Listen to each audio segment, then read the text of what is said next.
We are now on the ferry and going to Bali, which I guess is that, right? I mean, can imagine that. I mean, ought to be. Okay, and it's early in the morning. It's 25 past 5.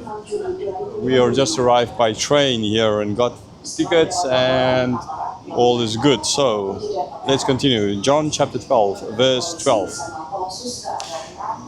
We ended up with Lazarus, that they tried to get rid of Lazarus as well. Okay, they want to get rid of Jesus, kill him. They want to get rid of Lazarus as well. So let's continue. What's going to happen? So before all of this can happen, there is Jesus entering Jerusalem. Verse 12. The next day, the last crowd that had come to the feast heard that Jesus was coming to Jerusalem. Okay, so the next day, after the feast of the previous day, where Mary washed Jesus' feet with oil, people heard that Jesus is there and that he's coming to Jerusalem. And a large crowd. Verse 13. So they took branches of palm trees and went out to meet him, crying out, Hosanna, blessed is he who comes in the name of the Lord, even the King of Israel. Right? So the branch of palm trees, right? That's just kind of because they have palm trees there, so they can use palm trees. I remember always in Russia at that time of the year, there's absolutely nothing growing outside. It's just a verba, so it's like we call it verbna воскресенье.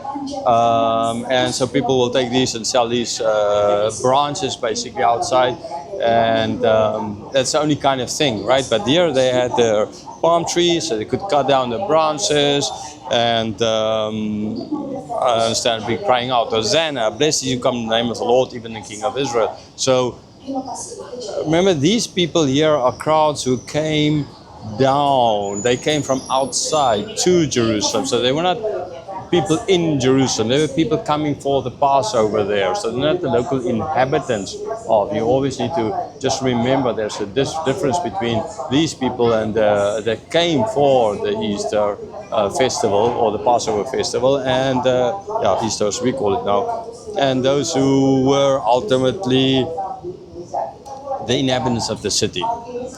Okay, so they are the ones more doing this rather than, and in this case as well, in other Gospels we say the people came with Jesus. In this case, the people came from the city.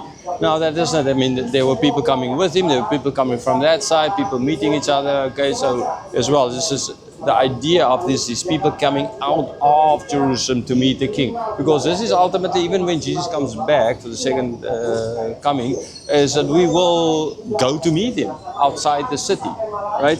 And so in this case as well, this is like a triumphant king is coming, so the people will exit the city and go out to meet the king, to bring the king into the city, especially if the king is going to come on a donkey, right? That is going to show that this king is coming in peace.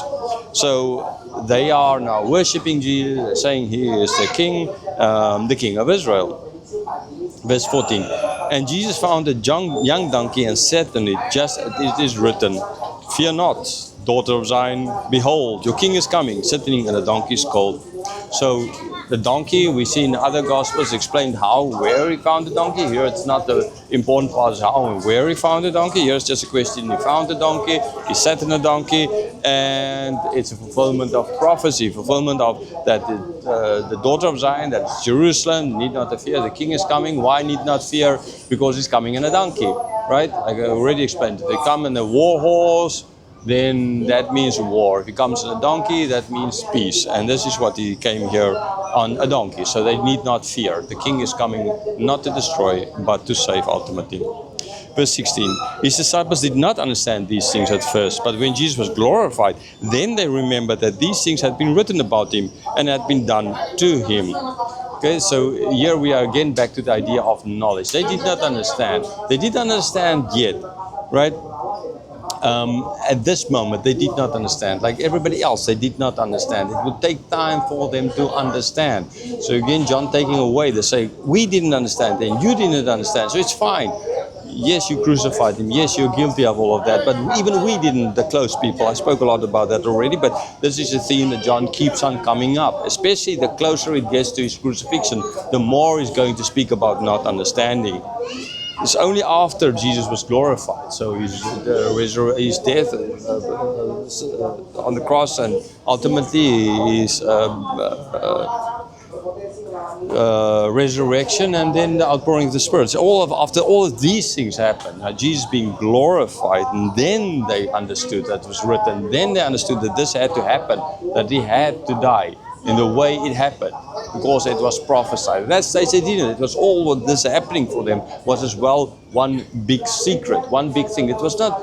It was written, but they didn't understand. So again, it's not hidden knowledge. It's just that the knowledge was there, but they didn't understand it. Okay, verse 17. The crowd that had been with him when he called Lazarus out of the tomb and raised him from the dead continued to bear witness. So there's people who were with him all the way, who saw what they did to Lazarus, he raised him from the dead. They continued to tell other people about the fact what Jesus did. Verse 18. The reason why the crowd went to meet him was that they'd heard that he had done the sign. So the reason they all went out of Jerusalem, well, these people coming to the Passover, they went is because they heard of the story of Lazarus. And so therefore they went out to go and meet him. Verse 19. So the Pharisees said to one another, you see that you are gaining nothing. Look, the world has gone after him.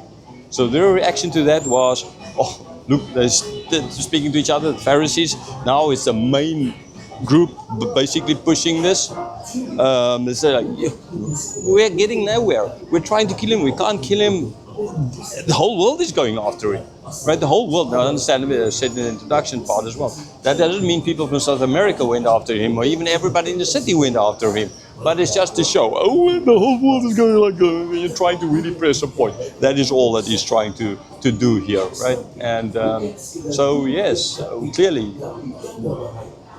They are going to do something about this. They can't let this go on.